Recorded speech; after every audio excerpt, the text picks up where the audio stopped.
할렐루야. 주 예수 그리스도의 이름으로 하나님 말씀 증거하겠습니다. 먼저 하나님의 말씀 출애굽기 14장 1절부터 봉독하겠습니다. 구약성경 출애굽기 14장 1절부터 봉독하겠습니다. 여호와께서 모세에게 일러 가라사대 이스라엘 자손을 명하여 돌쳐서 바다와 믹돌 사이에 비하히롯 앞 곧 바알스본 맞은편 바닷가에 장막을 치게 하라. 바로가 이스라엘 자손에 대하여 말하기를 그들이 그 땅에서 아득하여 광야에 갇힌 바 되었다 할지라. 4절 내가 바로의 마음을 강팍케 한즉 바로가 그들의 뒤를 따르리니 내가 그와 그 온 군대를 인하여 영광을 얻어 애굽 사람으로 나를 여호와인 줄 알게 하리라 하시매 무리가 그대로 행하니라. 혹이 백성의 도망한 것을 애굽 왕에게 고하매 바로와 그 신하들이 백성에 대하여 마음이 변하여 가로되 우리가 어찌 이같이 하여 이스라엘을 우리를 섬김에서 놓아 보내었는고 하고 6절 바로가 곧 그 병거를 갖추고 그 백성을 데리고 갈새 특별 병거 600승과 애굽의 모든 병거를 바라니 장관들이 다 거느렸더라. 여호와께서 애굽 왕 바로의 마음을 강팍케 하셨으므로 그가 이스라엘 자손의 뒤를 따르니 이스라엘 자손이 담대히 나갔습니다. 애굽 사람들과 바로의 말들, 병거들과 그 마병과 그 군대가 그들의 뒤를 따라 바알스본 맞은편 비하히롯 곁 해변 그 장막 친데 미치니라. 10절 바로가 가까워 올 때에 이스라엘 자손이 눈을 들어 본즉 애굽 사람들이 자기 뒤에 미친지라. 이스라엘 자손이 심히 두려워하여 여호와께 부르짖고 그들이 또 모세에게 이르되 애굽에 매장지가 없으므로 당신이 우리를 이끌어내어 이 광야에서 죽게 하느뇨. 어찌하여 당신이 우리를 애굽에서 이끌어내어 이같이 우리에게 하느뇨. 우리가 애굽에서 당신에게 고한 말이 이것이 아니뇨. 이르기를 우리를 버려두라. 우리가 애굽 사람을 섬길 것이라 하지 아니하더뇨. 애굽 사람을 섬기는 것이 광야에서 죽는 것보다 낫겠노라. 13절 모세가 백성에게 이르되 너희는 두려워 말고 가만히 서서 여호와께서 오늘날 너희를 위하여 행하시는 구원을 보라. 너희가 오늘 본 애굽 사람을 또 다시는 영원히 보지 못하리라. 여호와께서 너희를 위하여 싸우시리니 너희는 가만히 있을지니라. 15절 여호와께서 모세에게 이르시되 너는 어찌하여 내게 부르짖느뇨. 이스라엘 자손을 명하여 앞으로 나가게 하고 지팡이를 들고 손을 바다 위로 내밀어 그것으로 갈라지게 하라. 이스라엘 자손이 바다 가운데 육지로 행하리라. 내가 애굽 사람들의 마음을 강팍케 할 것인즉 그들이 그 뒤를 따라 들어갈 것이라. 내가 바로와 그 모든 군대와 그 병거와 마병을 인하여 영광을 얻으리니 내가 바로와 그 병거와 마병으로 인하여 영광을 얻을 때에야 애굽 사람들이 나를 여호와인 줄 알리라 하시더니 19절 이스라엘 진 앞에 행하던 하나님의 사자가 옮겨 그 뒤로 행하매 구름 기둥도 앞에서 그 뒤로 옮겨 애굽 진과 이스라엘 진 사이에 이르러 서니 저편은 구름과 흑암이 있고 이 편은 밤이 광명하므로 밤새도록 저편이 이 편에 가까이 못하였더라. 21절 같이 읽어보겠습니다. 모세가 바다 위로 손을 내어미는데 여호와께서 큰 동풍으로 밤새도록 바닷물을 불려가게 하시니 물이 갈라져 바다가 마른 땅이 된지라. 여기까지 읽었습니다. 많은 사람들이 세상의 삶에 대해서 종종 이렇게 말합니다. 이 인생이라고 하는 것은 전쟁을 하는 것과 같다. 이 세상은 전쟁터와 같다. 이렇게 말들을 합니다. 그러니까 나라와 민족, 집단과 집단, 그리고 개인과 개인 사이에 많은 싸움이 일어난다는 거죠. 영토전쟁, 자원전쟁, 그리고 사상전쟁, 그리고 돈의 전쟁, 또는 명예, 또는 권력에 대한 싸움, 이런 그 수많은 싸움들이 세상에서 끊임없이 이루어지고 있습니다. 그런데 우리 하나님의 백성들이 이 죄악 세상에서 구원받아 가지고 하나님이 약속하신 그 나라로 들어가는 것도 성경에 보니까 전쟁이라고 표현하고 있습니다. 이스라엘 백성들이 애굽에서 430년 동안 거주하다가 이제 하나님의 능력으로, 하나님의 함께 하심으로 그것을 벗어나 가지고 하나님의 약속하신 땅으로 가는 이스라엘 백성들, 사실 뭐 무기도 없고 또 군사 훈련을 받은 적도 없고 정말 오합지졸에 불과한 그러한 사람들이었습니다. 그런데도 이 출애굽한 이스라엘 백성들을 갖다가 하나님의 군대라고 말하고 있습니다. 오늘 나오는 말씀은 하나님께서 애굽에 10가지 재앙을 내리시고 이제 바로 왕이 항복을 했습니다. 그래서 이스라엘 백성들이 애굽 사람들에게서 많은 재물을 얻어가지고 애굽을 벗어나게 됐는데, 하나님께서 아프리카 대륙과 그리고 아라비아 반도를 이어주는 그 큰 해변도로를 향해서 가게 하지 않고, 거기에는 블레셋 민족이 강하게 버티고 있기 때문에 그건 이스라엘 백성들이 감당하기 어렵다 해가지고 다시 길을 돌이켜가지고 바닷길로 향하게 했습니다. 여기 나오는 말씀은 그 말씀이 먼저 시작되고 있습니다. 2절에 이스라엘 자손을 명하여 돌쳐서 그랬습니다. 돌쳐서란 말은 돌이켜서 이 말입니다. 그래가지고 이제 다시 아프리카 대륙, 그러니까 홍해 바다 쪽으로 이제 끌고 내려온 것입니다. 낮에는 구름 기둥으로, 밤에는 불 기둥으로 인도를 했다고 하는데 며칠 갔는지는 알 수가 없습니다. 어쨌든 적어도 하루 이상 길은 걸었던 것으로 보여집니다. 그래가지고 이제 바닷길에 이르게 되었는데 하나님께서 거기에 장막을 치게 했습니다. 그러면서 하나님께서 이미 예고를 하시기를, 바로가 이스라엘 자손에 대해서 말하기를, 그 이스라엘 백성들이 갈 길을 잃어버리고 혼란에 빠져서 광야에 갇히게 됐다고 말할 것이다. 그렇지만 내가 바로의 마음을 강팍해 가지고 반드시 이스라엘 백성들의 뒤를 따르게 할 것인데, 내가 바로와 그의 온 군대를 인해서 영광을 얻어서 애굽 사람으로 나를 여호와인 줄 알게 할 것이다. 이렇게 하나님께서 미리 말씀을 하셨습니다. 과연 하나님께서 모세에게 미리 알려주신 대로 이스라엘 백성들이 이제 나간 거 애굽 왕에게 그 귀에 들렸습니다. 그래 바로와 그 신하들이 이스라엘 백성들에 대해서 마음이 변했다고 5절에 나와 있는데, 우리가 어째서 이 이스라엘 백성들을 갖다가 내보냈던 거, 우리를 섬기도록 그냥 붙잡아 뒀어야 되는데 왜 우리가 그런 이스라엘 자손들을 갖다가 내보냈던 거 아주 후회하면서 이제 바로 왕이 명령을 내렸는데, 7절에 보면 특별 병거 600승, 그리고 애굽의 모든 병거, 오늘날 말하면 장갑차, 탱크라고 할 수 있습니다.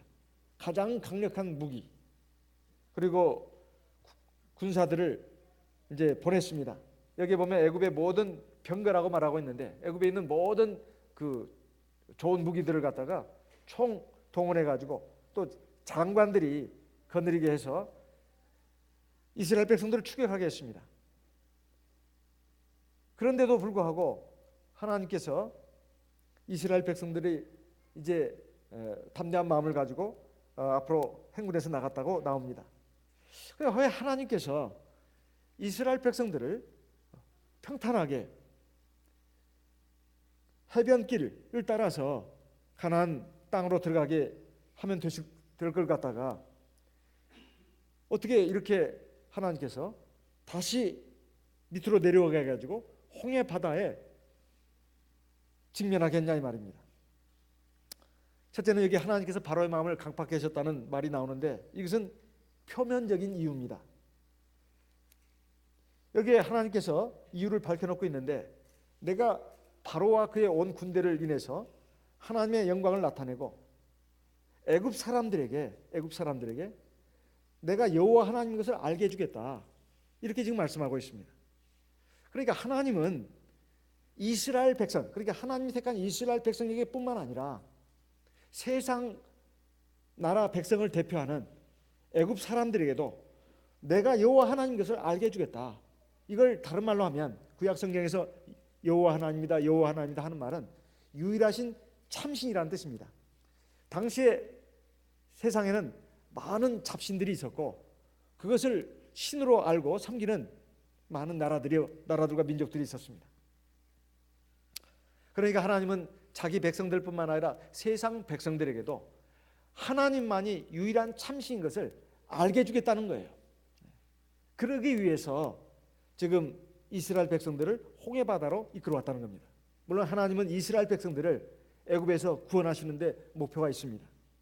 하지만 그것은 주목적이고 또한 앞으로 세상 많은 나라 민족 백성들 가운데서 하나님 앞에 나와야 될 그러한 백성들이 많이 있습니다. 세상 나라에 하나님께서 여호와 하나님만이 참신이라고 하는 것, 인간이 마땅히 경배해야 될 유일한 참신이라고 하는 것을 알게 하기 위해서 지금 이 홍해의 사건이 일어난 것입니다. 그 다음에 두 번째는 하나님 보실 때 430년 동안이나 애굽에서 종노릇한 이스라엘 백성들 그냥 가나안 땅으로 인도하기에는 문제가 있었습니다. 그 문제가 뭘까요? 이미 애굽에서 400여 년 이상 살다 보니까 굳어진 생각이 있습니다. 그리고 불신앙이 있어요. 죄가 있고 허물이 있고 잘못된 습성들이 있습니다. 잘못된 습성, 잘못된 가치관이라든가 잘못된 성품이라든가 잘못된 생각이라든가 잘못된 말이라든가 잘못된 행동, 이런 것들이 몸에 배어 있다 이 말이에요.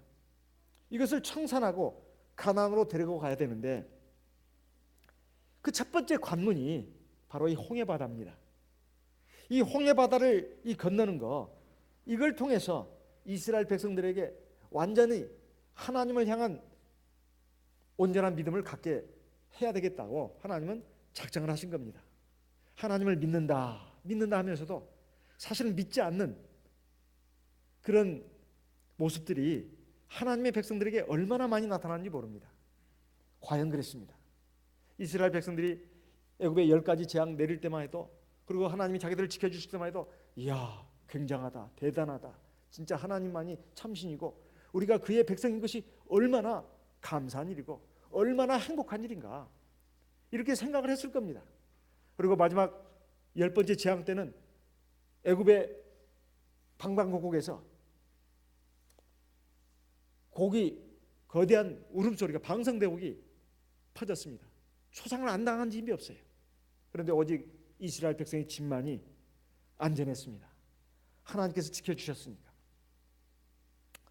그리고 이제 급하게 그날 밤에 아직 발교되지 않은 그런 무교병 떡을 가지고 이렇게 막 급히 나올 때 하나님께서 명하신 대로 애굽 사람들에게 우리에게 금은 폐물을 달라고 하니까 애굽 사람들이 막 아낌없이 막 내줬습니다.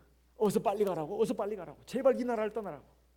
그럴 때만 해도 아주 그냥 기분이 최고조였을 겁니다.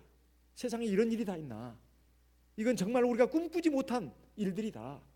그냥 가슴이 벅차가지고 막 그 황홀감에 젖어서 뭐 벅찬 희망을 안고 하나님이 약속하신 그 나라를 향해서 지금 행군을 시작했는데 여기 보면 담대하게 나갔다고 나옵니다. 그런데 애국의 군사들이 추격해 오고 자기들이 이제 어떤 영문인지 몰라도 해변길로 가지 못하고 바닷가에 이제 이르게 됐을 때 자기들은 영문을 할 수가 없었습니다. 그래도 하나님께서 지금까지 하신 말씀은 틀림없었다 이 말이에요. 그래서 이해는 되지 않았지만은 그 바다에 이제 장막을 친 것입니다. 그런데 애굽의 왕 바로가 온 군대를 동원하고 온 병거를 다 동원해 가지고 지금 맹추격을 해서 지금 이 이스라엘 백성들이 홍해 바닷가에 장막 진치고 있는 곳에 도달을 했다 이 말이에요. 뽀얀 먼지를 일으키면서 햇빛에 빛나는 창검을 휘두르면서 지금 막 앞에까지 다가오게 됐다 이 말이에요. 그러니까 참 굉장히 이스라엘 백성들은 막 힘들었죠. 근데 하나님께서 이렇게 하신 이유가 바로 400년 이상 애굽에서 종노릇하다 보니까 거기서 뵌 나쁜 죄악의 습성들, 가치관들, 행위들, 이게 알게 모르게 물이 들었다 이 말이에요. 이것을 단번에 빼낼 수는 없습니다. 그렇지만은 이 홍해 바다를 건너는 이것을 통해서 어쨌든 하나님께서는 이들을 거듭나게 해야 되겠다 이렇게 생각하신 것입니다. 우리는 과거 36년간 일본의 식민지로 있었는데도 아직도 우리 한국 사회 곳곳에 일제시대의 그 사고방식, 식민지 문화가, 생활 방식이 많이 남아있다고 하는 말들을 많이 듣습니다. 그런데 하나님은 430년이라는 긴 세월 동안 이스라엘 백성의 애굽 생활에서 굳어질 대로 굳어진 잘못된 마음, 성품, 생각, 가치관, 죄악의 습성 이런 것들을 1차적으로 홍해바다를 통해서 씻은 후에 가나안으로 인도하시고자 했습니다. 이것이 얼마나 참 중요한 사건이었으면 나중에 사도 바울은 우리 조상들이 다 구름과 바다에서 세례를 받았다 이렇게 표현하고 있습니다. 고린도전서 10장 1절 2절 말씀을 보겠습니다. 고린도전서 10장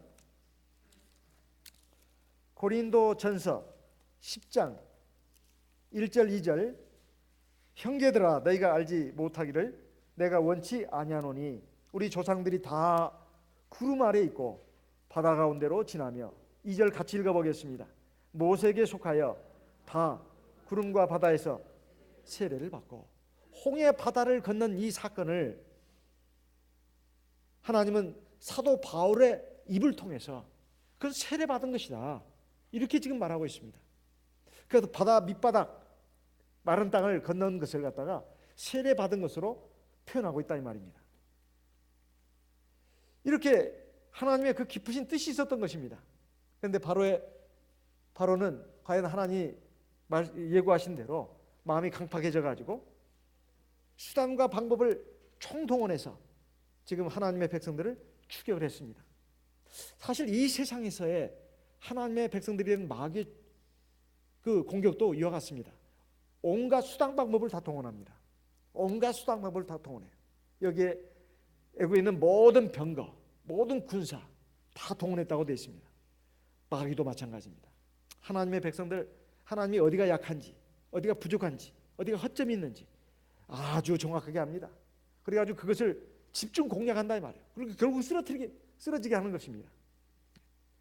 지금 이스라엘 백성들은 여기에 대해서 수요는 많지만은 무장도 하지 않고 훈련도 받지 않고 오랜 노예 생활로 인해서 굉장히 지쳐 있었습니다. 그러니 얼마나 이 큰 불안과 공포에 휩싸였겠습니까? 우리도 하나님을 믿는다면서도 믿음이 약해지고 단련되지 않아서 이상 마귀의 어떤 공작이나 어려움이 닥쳐오면 그게 안절부절 못하고 막 그냥 쓰러질 것 같고 죽을 것만 같습니다. 이것이 상당히 우리가 부족한 점입니다. 이럴 때 앞으로도 뒤로도 피할 길이 없다고 생각될 때가 많습니다. 피할 길이라고는 오직 위로밖에 없다 이 말이에요. 우리 하나님밖에 없습니다. 즉 위에 계신 하나님의 능력, 하나님의 보호하심, 하나님의 인도하심, 하나님의 역사밖에는 없는 순간들이 있습니다. 이때 어떻게 해야 되는가? 이스라엘 백성들이 처음에는 바른 방법을 찾았습니다. 여기 출애굽기 14장에 보게 되면 10절에 이 이스라엘 백성들이 막 원망부터 한 게 아닙니다. 기도했습니다. 바로가 가까울 때 이스라엘 자손이 눈을 들어 본즉 애굽 사람들이 자기 뒤에 미친지라 이스라엘 자손이 심히 두려워하여 여호와께 부르짖고 여호와께 부르짖었다는 말은 하나님께 기도했다는 말입니다. 하나님께 기도했어요. 굉장히 무섭고 두려우니까 이제 우리 다 개죽음 당하게 생겼구나. 다 죽겠구나. 그래가지고 너무 무섭고 두려워서 하나님께 기도를 했다 이 말이에요. 이건 바른 것입니다. 그런데 문제는 그 기도가 믿음의 기도가 아니었다는 것입니다. 왜? 그걸 알 수 있나 하면 11절에 보게 되면 이제 원망이 나옵니다. 그들이 또 모세에게 이르되 애굽에 매장지가 없으므로 당신이 우리를 이끌어내어 이 광야에서 죽게 하느뇨? 어찌하여 당신이 우리를 애굽에서 이끌어내어 이같이 우리에게 하느뇨? 우리가 애굽에서 당신에게 구한 말이 이것이 아니뇨? 이르기를 우리를 버려두라. 우리가 애굽 사람을 섬길 것이라 하지 아니하더뇨? 애굽 사람을 섬기는 것이 광야에서 죽는 것보다 낫겠노라.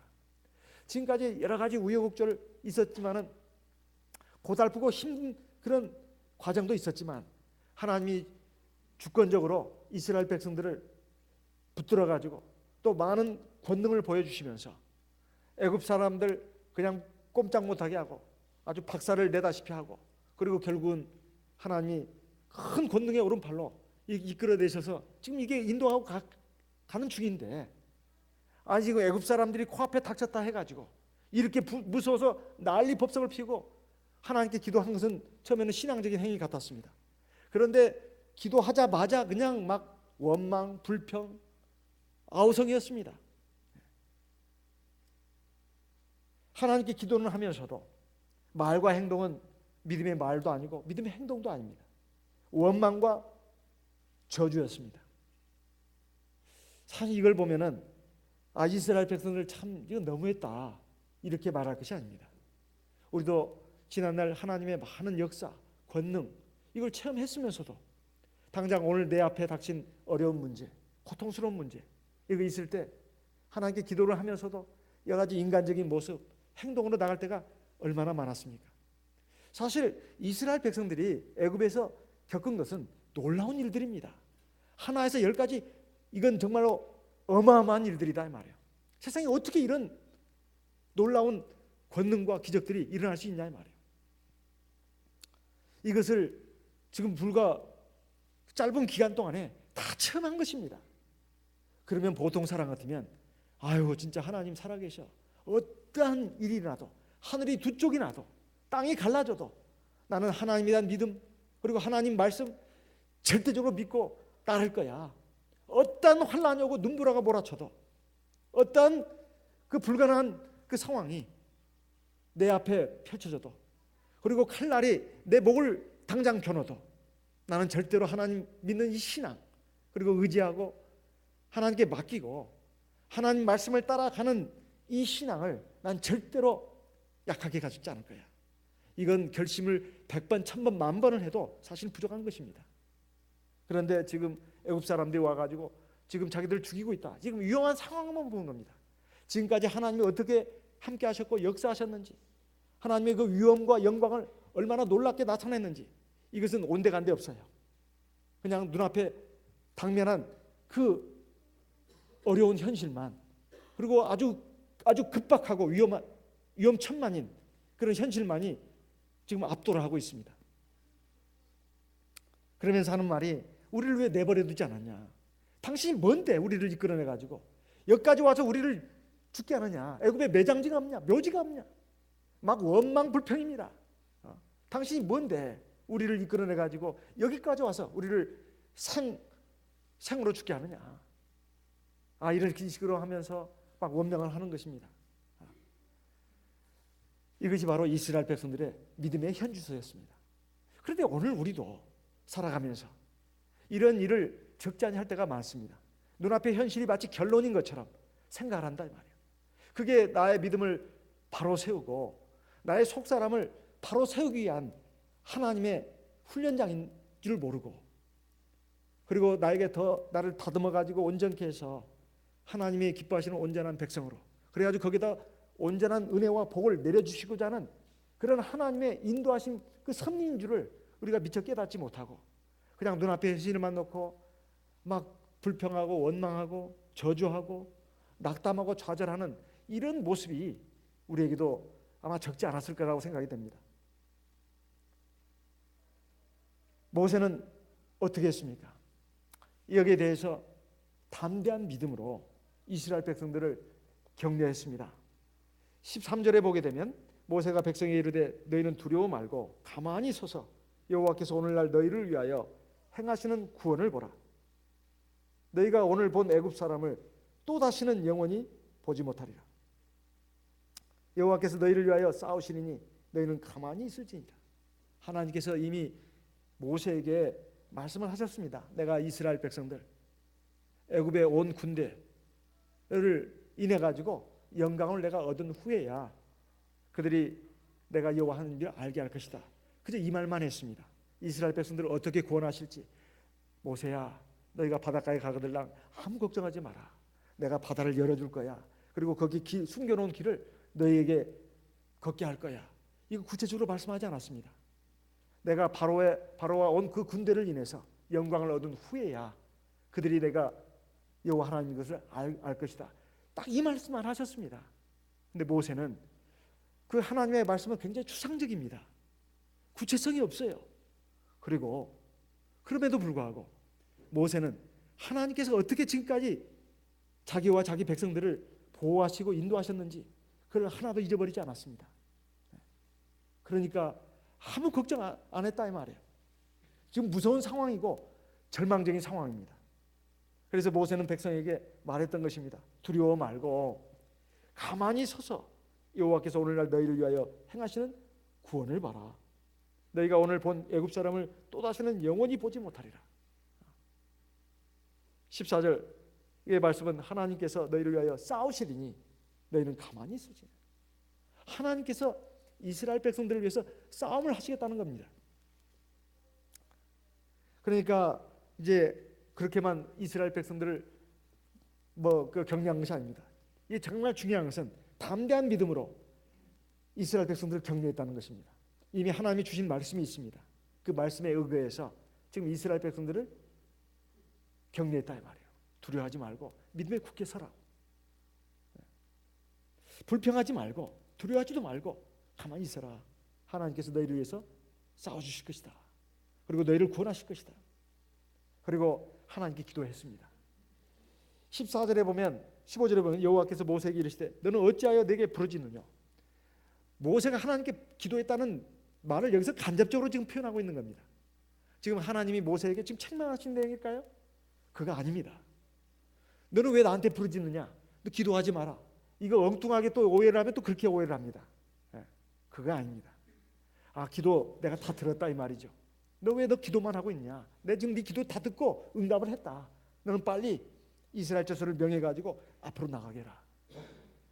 중요한 것이 또 기도입니다.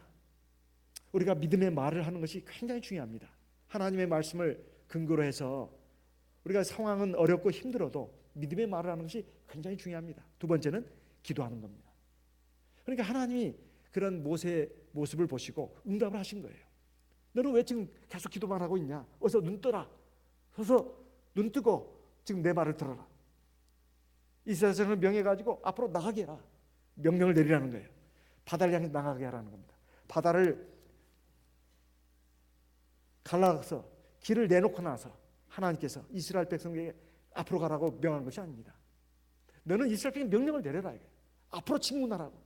지금 바다는 지금 그대로인데 그 넘실대는 그 붉은 바다를 향해서 이스라엘 백성들이 앞으로 나가게 하라는 것입니다. 그럼 바닷물 속에 빠져 죽으라는 소리인가요?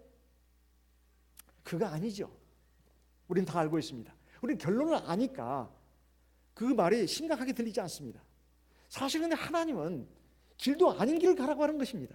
원래 길이라고 하는 것은 세상 사람 현자들도 말하기를 원래 길이라는 것은 있었던 것이 아닙니다. 사람이 어떤 용기 있는 사람이 걸음으로써 그 길이 생긴 것입니다. 그리고 그 뒤에 그 발자취를 따라서 사람들이 걷고 걸음으로써 길이 생긴 것입니다. 세상 말에도 그런 말이 있는데 사실 이것은 너무나 무모한 하나님의 명령입니다. 이 넘실대는 죽음의 바다를 향해서 어찌 이스라엘 백성들을 향해서 앞으로 직문하라고 하는 것입니까? 다 바닷물 속에 빠져 죽으라는 소리밖에는 무슨 의미가 있냐 이 말이에요. 그런데 하나님께서 그 바다에다가 길을 숨겨놨을 줄을 누가 알았겠습니까? 여기에 보면 16절에 하나님께서 구체적인 명령을 내리신 게 나옵니다. 너는 지팡이를 들고 손을 바다 위로 내밀어서 그것으로 갈라지게 해라. 지팡이를 들고서 손을 바다 위로 내밀어라. 그리고 갈라지게 해라. 이스라엘 자손이 바다 가운데 육지로 행하리라. 하나님께서 지금 바다에 길을 내주시겠다는 것입니다. 사실 이것은 아직 일어나지 않은 일입니다. 하나님의 그저 말씀일 뿐이죠. 약속일 뿐이에요. 사실 정말 일어나는지 안 일어나는지, 길이 생길지 안 생길지는 모르는 일입니다. 그런데 또 17절에 보면 똑같은 말씀을 하나님께서 반복하십니다. 내가 애굽 사람들의 마음을 강팍게 할 것인즉 그들이 그 뒤를 따라 들어갈 것이라. 내가 바로와 그 모든 군대와 그 병거와 마병을 인하여 영광을 얻으리니. 18절, 내가 바로와 그 병거와 마병으로 인하여 영광을 얻을 때에야 애굽 사람들이 나를 여호와인 줄 알리라 하시니라. 하나님은 아까도 말씀드렸지만 하나님의 선민 이스라엘 백성들에게만 하나님 되기를 원하지 않으십니다. 세상 모든 나라와 민족들에게 하나님 되시기를 원하십니다. 그런데 세상 나라 백성들은 믿음을 갖지 않아요. 불신앙과 불순종, 그리고 교만과 어리석음, 헛된 탐욕에 물들어 있습니다. 그러니까 하나님 보시는 것을 싫어할 수밖에 없어요. 그런 가련한 인생들이지만, 못된 폐악한 세상 사람들이지만 하나님께서는 모든 나라와 민족들에게 유일한 참 하나님이신 것을 알리시기를 원하셨던 것입니다. 그것도 바로의 불순종과 불신앙과 불순종을 통해서 결국 그걸 알리시는 이런 역사가 일어난 것입니다. 19절에 보니까 이스라엘 전 앞에 행하던 하나님의 사자가 옮겨 그 뒤로 행하며 구름 기둥도 앞에서 그 뒤로 옮겨 애굽진과 이스라엘 진 사이에 이르러서니 저편은 구름과 화강이 있고 이편은 밤이 광명하므로 밤새도록 저편이 이편에 가까이 못하니라. 신기한 일입니다. 이스라엘 백성들을 구름 기둥과 불 기둥으로 인도하시는데 하나님께서 애굽에 추격오는 군사들을 갖다가 어떻게 막으셨습니까? 구름 기둥을 갖다가 이스라엘 백성, 애굽 군대들 그 가운데 쫙 벽이 서게 한 겁니다. 우리가 보통 안개가 자욱한 그런 곳에 가면은 진짜 한 치 앞도 제대로 걷기가 힘듭니다. 더군다나 산에 올랐을 때, 어떤 경치 좋은 산에 올랐을 때 갑자기 막 안개가, 그 구름인데 사실은 구름이기도 하고 안개이기도 하고 자욱하게 끼면은 진짜 앞을 한 치 앞도 내다보기가 힘듭니다. 굉장히 위험한 상황이죠. 지금 그렇게 그런 진한 구름으로, 두터운 구름으로 이스라엘 백성과 애국 군대를 이 장벽을 만들었다 이 말이에요. 이게 하나님의 역사입니다. 이게 얼마나 놀라운 일입니까? 그리고 앞에 인도하던 구름 기둥이 뒤로 옮겼다고 되어 있습니다. 그리고 앞서 인도했던 하나님의 사자, 천사가 뒤로 왔다고 나옵니다. 하나님께서 천사를 보내가지고 하나님의 백성들을 지키고 보호한다는 것은 사실 외국의 성도님들의 간증을 보게 되면 천사를 봤다는 성도들이 적지 않습니다. 천사가 지켜주고 보호해주고 인도하고 이런 것들을 본 간증들이 굉장히 많습니다. 그러면 보지 못한 우리 보통 성도들은 어떨까요? 천사가 없을까요? 있습니다. 이 자리에도 있습니다. 이 자리도 하얀 날개를 펼치면서 우리들을 주목하고 있습니다. 우리가 예배 드리는 순간만 그런 것이 아닙니다. 삶의 매 시간마다 하나님께서 함께 하십니다. 제가 어느 교회 심호할 때 어떤 성도님에서 들은 간증입니다. 지금은 보일러다 그러면 뭐 기름 보일러, 가스 보일러 해가지고 난방이 아주 참 잘 되고 있고 또 전기 또 보일러도 있고 뭐 여러 가지 그런데 옛날에는 난방이라고 해봐야 사실 뭐 산에서 나무에다가 떼는 거 그것은 아주 시골에 돈 없는 사람들 또는 거기에서 사는 사람들 이렇게 했지 대부분은 연탄을 썼습니다. 연탄 공장에서 근무하시던 우리 형제님의 간증입니다. 그때는 참 연탄을 많이 썼죠. 근데 이분이 그 연탄 공장에서 상당히 오랫동안 일을 했습니다. 근데 언젠가 한번 큰일 날 뻔한 일이 있었습니다. 보통 이 석탄이 큰 뭐 트럭에 의해서 그 연탄 공장에 들어오면 이게 분쇄하는 곳으로 옮겨진다고 합니다. 그 석탄이 이제 분쇄하는 곳으로 가면은 아주 잘게, 아주 가는 모래처럼 아주 그 분쇄를 한다는 거예요. 다 가루로 만든다는 것입니다. 그래가지고 그것을 이제 어떤 그 틀에 넣어가지고 연탄으로 찍어내는 거 아니겠습니까? 근데 어느 날 그 이제 탄이 들어와가지고 석탄이 들어와서 그것을 갈탄인가요? 그걸 넣고 이제 막 빠수는 이제 이런 작업을 하고 있는데 그게 지금 이제 그 점심 시간인가 휴식 시간이라고 들은 것 같습니다. 휴식 시간에 잠깐 쉬고 이제 다들 나와서 뭐 이제 음료수도 마시고 뭐 막걸리 한 잔 마시고 담배도 피고 그런데 우리 형제님은 뭐 그런 걸 안 하니까 그 좀 뒷정리를 한다고 그게 좀 남아 있었는가 봐요. 그 하다 보니까 이제 그 휴식 시간이 끝났습니다. 어떤 사람이 아직 그 사람이 다 빠져나온 줄을 모르고 그 기계 작동하는 그 스위치를 눌렀습니다. 그러니까 막 이제 거대한 기계가 막 돌아가기 시작하는 것이고, 우리 형제님 보니까 막 기계가 돌아가는 거예요. 자기 빠져나온 줄도 모르고 어떤 동료 직원이 버튼을 누른 겁니다. 이제 그게 빠져나오지 않으면 자기도 이제 완전히 가루가 되고 죽거나 크게 이제 큰 일이 벌어지는 것이죠. 얼마나 참 위험한 상황인지 모릅니다. 그래서 막 고함을 질렀답니다. 여기 사람이 있어요. 사람이 있어요. 제발 그거 빨리 끄라고. 그런데도 소리가 들리지 않았습니다. 워낙 그 굉음을 내면서 그 기계가 돌아가다 보니까. 근데 스위치를 눌렀던 사람이 갑자기 이상한 생각이 들더라는 거예요. 우리 형제님의 소리를 들은 게 아닙니다. 갑자기 뭔가 이상한 느낌이 들더라는 거예요. 그래서 스위치를 껐답니다. 그러니까 이제 비로소 그 소리를 들은 거예요. 우리 형제님이 정말로 구사일생으로 살아났습니다. 그런데 우리 형제님 말씀이 하나님이 지켜주셨다고 그렇게 간증을 하더라고요. 그 사실입니다. 어디 그런 순간뿐이겠습니까?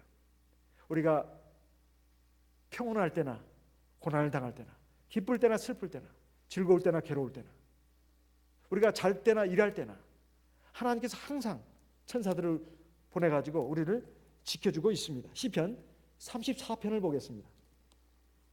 시편 34편 6절에서 9절까지 말씀을 보겠습니다.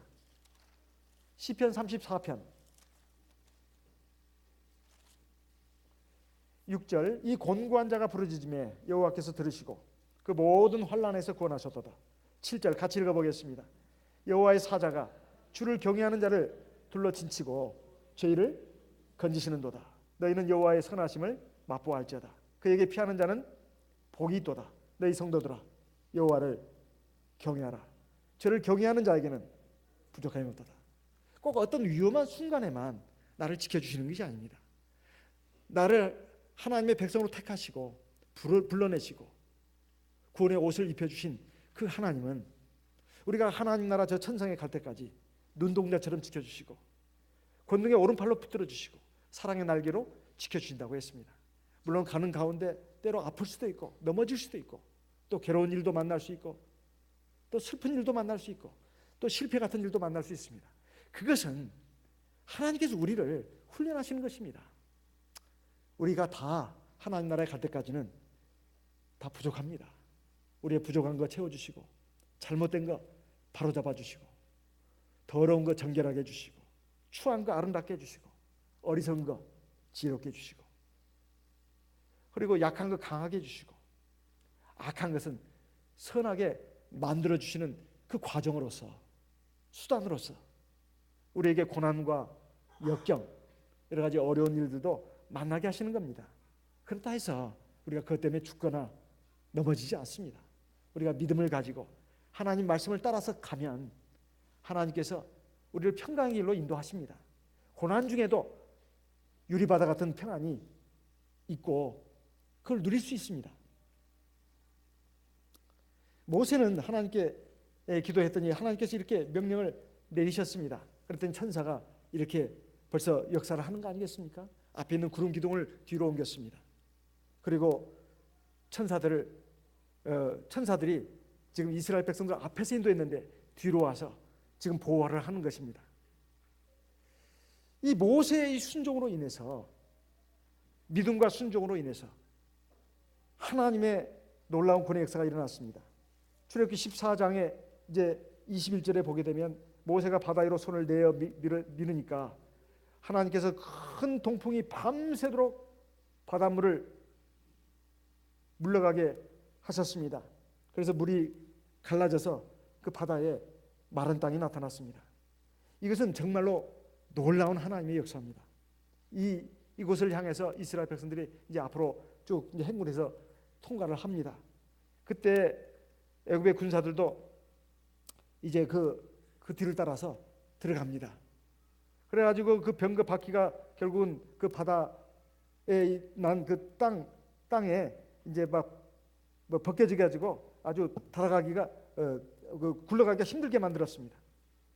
그러니까 25절에 보니까 그 애굽 사람들이 놀라고 당황하는 모습이 나오는데 그 병거바퀴를 벗겨서 달리기에 극난하게 하시니 애굽 사람들이 가로되 이스라엘 앞에서 우리가 도망하자. 여호와가 그들을 위하여 싸워 애굽 사람을 치는도다. 참 애굽 사람의 입에서 나온 말입니다. 모세가 하나님께서 너희를 위해서 싸우실 것이다 이렇게 한 말을 이 애굽 사람들이 들었을 리가 없습니다. 애굽 사람들이 놀래가지고 두려워서 하나님 여호와께서 지금 이스라엘 백성들을 위해서 우리와 싸우시는구나 이렇게 지금 놀람과 두려움 가운데서 외마디를 지르면서 나오는 말들입니다. 이 말은 정말로 하나님께서 자기 백성과 함께 하시고 자기 백성과 영적인 전쟁도 해주신다는 것입니다. 육적인 전쟁도 마찬가지입니다. 그래서 우리가 뭘 먹을까, 무엇을 마실까, 뭘 입을까 염려하지 마라. 너희는 먼저 하나님의 나라와 하나님의 의를 구하라.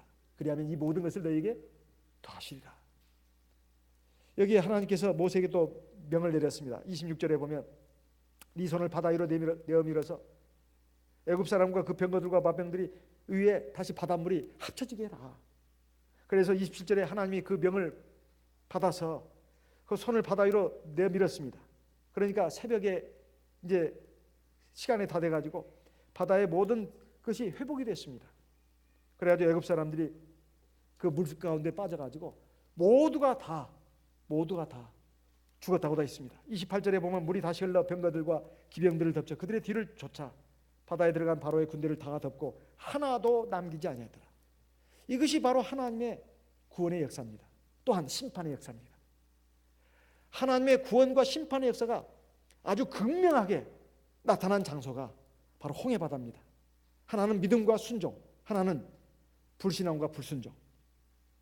이것으로 인해서 구원과 심판이 동시에 나타난 그것을 체험한 사람들이 또 극명하게 갈려져서 나왔던 것입니다. 29절에 보면 이스라엘 자손은 바다 가운데 육지로 행하였고 물이 좌우에 벽이 되었더라. 그 다음 날 그날에 30절 새벽에 대해서 여호와께서 이같이 이스라엘 백성들을 애굽 사람의 손에서 구원하시매 이스라엘이 바닷가에 애굽 사람의 시체를 보았더라. 31절 같이 읽어보겠습니다. 이스라엘이 여호와께서 애굽 사람들에게 베푸신 큰 일을 보았으므로 백성이 여호와를 경외하며 여호와와 그종 모세를 믿었더라. 우리가 이것이 옛날에 일어난 사건이다 이렇게 보시면 안 됩니다. 이걸 잊지 않도록 후세에 하나님의 선지자들이 이걸 계속해서 언급을 했습니다. 이사야 66장 5절 6절 말씀을 읽어보겠습니다. 시편 66편 5절 6절 말씀을 읽어보겠습니다. 시편 66편 5절 6절 와서 하나님의 행하신 것을 보라. 인생에게 행하심이 어미하시도다. 시편 66편입니다. 6절 같이 읽겠습니다. 하나님이 바다를 변하여 육지되게 하셨으므로 우리가 도보로 강을 통과하고 우리가 거기서 주로 인하여 기뻐하였도다. 이보다 더 직접적으로 아주 참 기가 막히게 표현하신 하나님의 말씀이 또 있는데 시편의 77편 19절을 보겠습니다. 이거 우리가 인생의 길을 걸어가면서 인생의 바다에서도 굉장히 좀 꼭 그 새겨야 할 말씀입니다. 시편 77편입니다.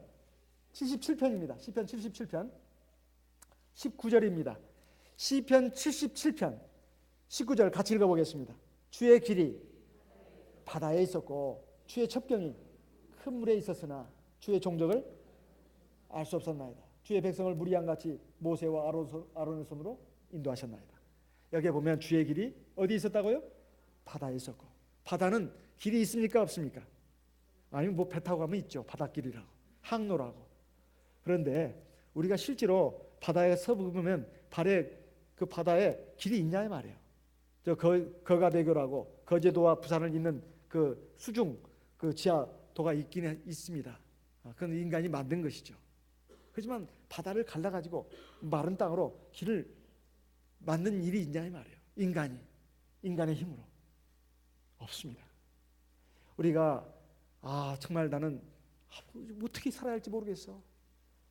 앞으로도 막히고 뒤로도 막히고 옆으로도 막히고 다 막혔네. 홍해바다 앞에 선 이스라엘 백성들의 상황입니다. 좌우에 산이 있고 그리고 뒤에 애굽의 군사들이 추격해 오고 앞에는 죽음의 바다입니다. 사면이 다 막혔어요. 그야말로 도간에 든 쥐입니다. 하늘이 무너져도 솟아날 구멍은 있다고 옛사람들이 말을 했는데 사실은 그것은 하나님입니다. 하나님이에요. 우리가 하나님을 절대적으로 믿고 경외하고 그 말씀을 따라서 나가는 것이 정말로 지혜로운 인생이고 복된 인생입니다. 주의 길이 바다에 있었다. 그래, 내가 내 인생 참 어떻게 내가 살아갈지 모르겠어. 정말 너무 힘들어. 정말 막막해. 먹고 살 일이 참 기가 막혀. 그걸 걱정할 것이 아니라 내가 정말 하나님을 전심으로 믿고 경외하고 하나님께 기도하고 하나님 말씀을 정말 무겁게 알고 정금 보석으로 알고 그 순종해서 가느냐 안 가느냐, 항상 이것을 관건으로 삼아야 되겠습니다. 그랬을 때 항상 하나님은 바다에도 길을 내주십니다. 그리고 어디든지 갈 수 있도록 열어주신다 이 말이에요. 문제는 우리의 믿음과 순종입니다. 믿음과 순종. 그것이 있다면 사실은 세상은 조금도 두려울 것이 없습니다. 아무것도 두려울 것이 없어요. 우리는 정말 용감하게 나갈 수가 있습니다. 하나님께서 주의 백성을 이렇게 인도하셨다고 분명히 말씀하고 있습니다.